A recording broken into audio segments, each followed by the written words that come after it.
என்ன சொல்ற? ஆமாங்க, நீங்க ரட்சிக்கப்படணும் தான் நான் உண்மையை ஜெபிச்சேன். உலகத்தை விட்டு வெளியே வரணும் தான் நான் ஜெபிச்சேன். உண்மை தேவனை நீங்க கண்டுகொள்ளணும் தான் நான் ஜெபிச்சேன். ஆனா இன்னைக்கு மனைவி பிள்ளைகளை விட்டு வாரக்கணக்கா மாசக்கணக்கா ஒவ்வொரு தேசங்களுக்கா போய் நீங்க ஊழியம் செய்யணும்னு நான் ஜெபிக்கலையே. இதுதான் ஆண்டவர் உனக்கு கொடுக்கிற பரிபூரணம். நீ கேட்டது ஒண்ணு, நான் ரட்சிக்கப்படதான் நீ கேட்ட. ஆனா ஆண்டவர் உனக்கு கொடுத்தது ரெண்டு. ரட்சிக்கப்படவும் வச்சு கிருபைதான அபிஷேகத்தையும் கொடுத்து நீங்க வல்லமையுள்ள ஊழியக்காரனாகவும் என் ஆண்டவர் மாற்றியிருக்கிறார். உண்மை உண்மை உண்மை.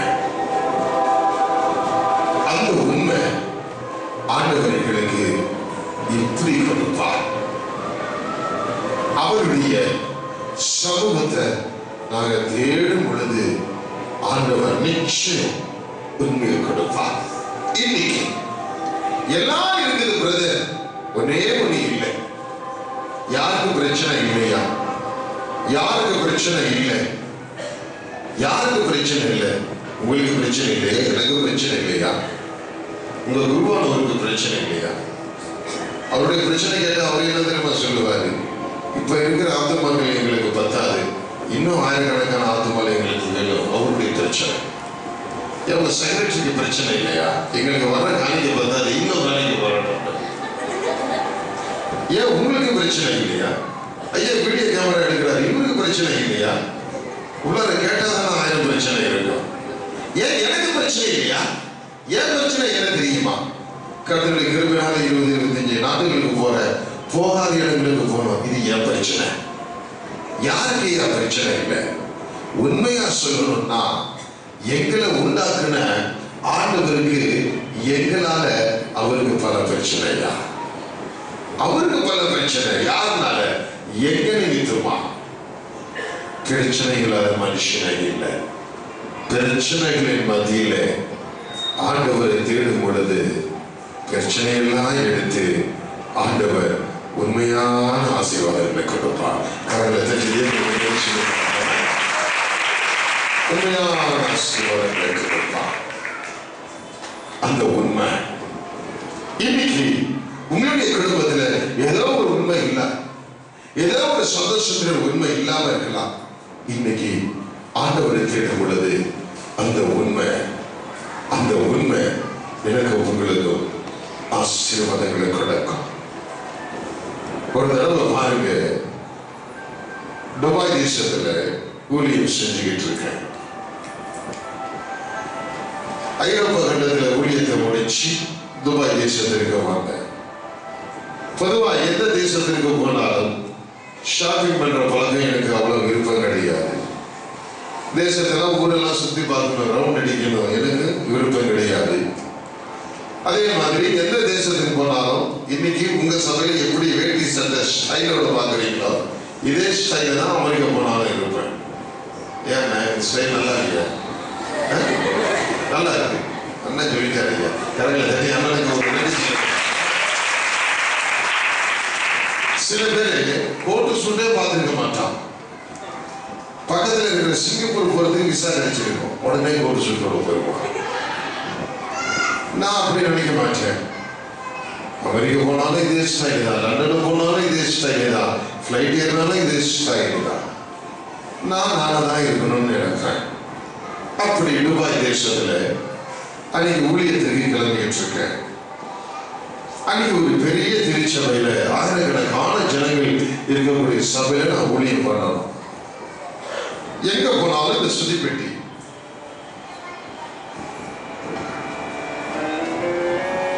ஒவ்வொரு காலம் இதை நான் மாத்திக்கிட்டே போகலாம். சி மேஜர், இ மேஜர், எஃப் மைனர். ஏன்னா சில இடங்கள்ல இங்க நல்ல அருமை சகோதரர் எனக்கு கீபோர்டு சப்போர்ட் பண்றதுக்கு இருக்கிறாரு. சில இடங்கள்ல கீபோர்டு கிட்டாரு ஒண்ணுமே இருக்காது. அப்ப யாரையும் நான் எதிர்பார்க்காம இந்த சுதி பெட்டியில எனக்கு தேவைங்கிற கார்டை நான் போட்டுட்டு நான் ஒரு ஷீப் அதிக்குவேன். உள்ளார செல் பேட்டரியில ஒர்க் பண்ணது. அன்னைக்கு துபாயில ஊழியத்துக்கு கிளம்பிட்டு இருக்கேன். திடீர்னு இதுல இருக்கிற சுதி பெட்டியில இருக்கிற செல்லு தீர்ந்து போச்சு, முடிஞ்சு போச்சு. இந்த சுதி பெட்டியில் ஒர்க் பண்ண மாட்டேங்குது. என்னடா இது ஊழியருக்கு கிளம்புற டைத்துல இந்த செல்லு பேட்டரி தீர்ந்து போச்சுன்னு சொல்லி என்னை அழைச்சிட்டு போறதுக்கு ஒரு டிரைவர் வந்துட்டார். அவரை பார்த்து சொன்னேன், அண்ணே சுதிப்பட்டியில செல்லு தீர்ந்து போச்சுண்ணே, ஒசி பண்றதுக்கு எனக்கு வேணுமே, என்னென்ன பண்ணலாம்? அவரு சொன்னாரு, ஷேக் ஐயா பயப்படாதீங்க, சபைக்கு போற வழியில ஒரு பெரிய மால், அந்த மால்ல செல்லு கிடைக்கும். சரி சொல்லி அந்த மாலுக்கு போனோம். அது அந்த மாலு பெரிய மால், கல்ஃப் எல்லா கண்ட்ரிலையும் இருக்கும். அந்த மால் பேர் என்னன்னா லுல்லு. என்னது? லுல்லு. லுல்லு போய் செல்லு வாங்குறதுக்கு நானும் அந்த டிரைவர் அண்ணனும் போறோம். அது பெரிய மால், அது துபாயில இருக்கிற லுல்லு மால், பெரிய லுல்லு மால். செல்லு விற்கிற இடத்தை கண்டுபிடிக்கிறதுக்கே எங்களுக்கு 1/2 மணி நேரம் ஆச்சு. கடைசியில் கண்டுபிடிச்சோம். செல்லு விற்கிற இடத்துல நல்ல வாலிப பசங்க, திருநெல்வேலி மாவட்டத்தை சேர்ந்த நல்ல வாலிப பசங்க. அந்த வாலிப பசங்க என் கட்டப்பா பார்த்து, என் வேட்டி சட்டை பார்த்து, என் பர்சனாலிட்டி ஸ்டைல பார்த்து அந்த பசங்க கேட்கிறான், அண்ணே எந்த ஒரு தொகுதி என்ன? கன்னியாகுமரி தொகுதியா, திருச்செந்தூர் தொகுதியா, நாலமாவது தொகுதியா, தூத்துக்குடி தொகுதியா? அவன் என்ன நினைச்சுட்டான், என் பர்சனாலிட்டி வேட்டி சட்டை பார்த்து எதை பெரிய அரசியல்வாதி போல இருக்கிய, எம்பி போல இருக்கு நினைச்சுட்டான். நான் என்னடா இது, லுல்லுல செல்லு வாங்க வந்தா இப்படி லுல்லு பண்றாங்களேன்னு சொல்லி நான் சொன்னேன், அப்பா நான் கீழே இருக்கக்கூடிய தொகுதி இல்லப்பா, மேலே இருக்கக்கூடிய தொகுதி பார்த்தேன். அவன் கேட்கிறான், அண்ணே மேலே எல்லாம் தொகுதி கிடைக்குமா, மேலே எல்லாம் சீட் இருக்குமா இருக்கிறான். என்னடா நம்மள விட மாட்டாங்களா போல இருக்கு. நான் சிரிச்சுட்டு சொன்னேன், தம்பி இங்க இருக்கிற தொகுதி எல்லாம், இங்க இருக்கிற சீட் எல்லாம் மிஞ்சி மிஞ்சி போனா 5 வருஷம் தான். ஆனா என் பரலோகத்தின் தேவன் வச்சிருக்கிற சீட் அது 5 வருஷம் அல்ல, 20 வருஷம் இல்ல, மரண மரண மரண பரியந்தம். அது நல்ல வருஷத்தை கேட்கிறான், அண்ணே எங்களுக்கு மேல சீட் கிடைக்க மாட்டான். நம்மட்டாங்க போல இருக்குடா. நிச்சயம் கிடைக்குப்பா, வான்னு எங்கனே வரணுங்கிறான். இங்க பாரு, இங்க துபாயில ஃபுல் காஸ்பல் சர்ச்சில் நாளையில இருந்து ஒரு 3 நாள் ஒரு ஃபயர் க்ரூஸ், நல்ல அபிஷேகமான வர்ஷி, நல்ல அபிஷேகம் பண்ணப்பட்ட தீர்க்க தரிசன வசனங்கள், மெசேஜ், சாட்சி, நல்ல பாடல்கள், கடைசியில் நாதஸ்வரம் வாசிப்பேன். ஆண்டவருடைய பிரசன்னம் உன்னை டச் பண்ணிடும், ஆண்டவர் உனக்கு சீட்டு கொடுத்துருவாருன்னு. அப்படியானே எந்த அட்ரஸ் கேட்டான், அட்ரஸ் கொடுத்துட்டேன். சரிப்பா நான் இப்ப வந்த விஷயத்த சொல்றேன், இங்க பாரு, இது சுதிப்பிட்டி உள்ளார செல்லு பேட்டரி 6 செல்லு எனக்கு வேணும். பெட்டர் சைஸ் செல்லு இந்த மாதிரி இருக்கு, இவ்வளவு நீளம் தான். பழைய செல்லை எடுத்து அவனுக்கு காமிச்சு உள்ளார போனா 6 செல்லை எடுத்து கொண்டு வந்து என் கையில போட்டான். போட்டது மாத்திரம் இல்லையா, இந்த மாதிரி கிளாஸ், இது சில்வர் கிளாஸ். ஆனா அன்னைக்கு அவன் கொடுத்த கிளாஸ் இவ்வளவு பெரிய நல்ல பீங்கா கிளாஸ். ஒரு கிளாஸ் இல்ல, 4 கிளாஸ் எடுத்து என் கையில வச்சான். இது என்ன பண்ண? அவன் சொல்றான், அண்ணே வச்சுக்காம ஃப்ரீ, ஏன்னா போனஸ். அப்பதான் நினைச்சு பார்த்தேன், லுல்லுல செல்லு வாங்கினாலே 4 கிளாஸ் ஃப்ரீயா கொடுக்கறான்னா, ஆண்டவருடைய உண்மையான வசனத்தை வாங்கினா ஆண்டவர் இந்த வசனத்தோட என்னென்னலாம் ஃப்ரீயா கொடுப்பாரு, என்னென்னலாம் ஃப்ரீயா கொடுப்பாரு.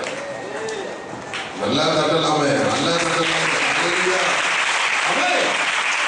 இன்னைக்கு பாருங்க, இந்த 4 பசங்களும் ஆண்டவரை தேடும்படியாக அந்த துபாய் சபைக்கு வந்தாங்க. மறுநாள் கொடுத்த குடுல கர்த்தருடைய ஆவியவர் 4 பசங்களை தொட வச்சு இன்னைக்கு 4 பசங்களை வச்சுக்கிட்டு துபாயில உள்ள சபைக்கு போயிட்டு இருக்காங்க. அது மாத்திரம் இல்லையா, போன வருஷம் தாய்லாந்து தேசத்துல பேங்காக்ல ஊழியம் பண்ணிட்டு இருக்கேன். இந்த பையன் போன் பண்றான், அண்ணே ஷேகரே எங்க இருக்கீங்க?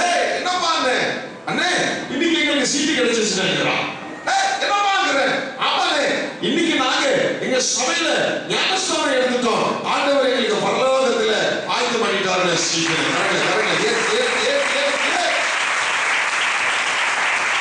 இன்னைக்கு 4 பசங்க ஞானஸ்தானம் எடுத்து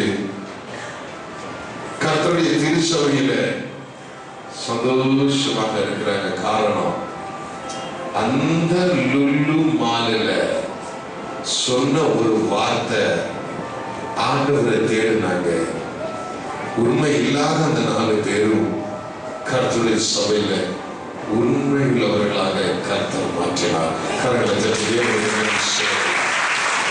அந்த உண்மைதான் ஆண்டவர் எங்க கிட்ட எதிர்பார்க்கிறார். இத்தனை நேரமா நல்ல கல்யாண பாட்டு நாதஸ்வரத்தில் கேட்டோம். கல்யாணத்துக்கெல்லாம் தடையாக இருந்ததெல்லாம் இன்னைக்கு இந்த பாட்டிலெல்லாம் தடையில எடுத்து போட்டிருப்பார். நல்ல எழுப்புதல் பாட்டை கேட்டோம். இப்ப வரப்போகிற டிசம்பருக்காக முன்கூட்டியே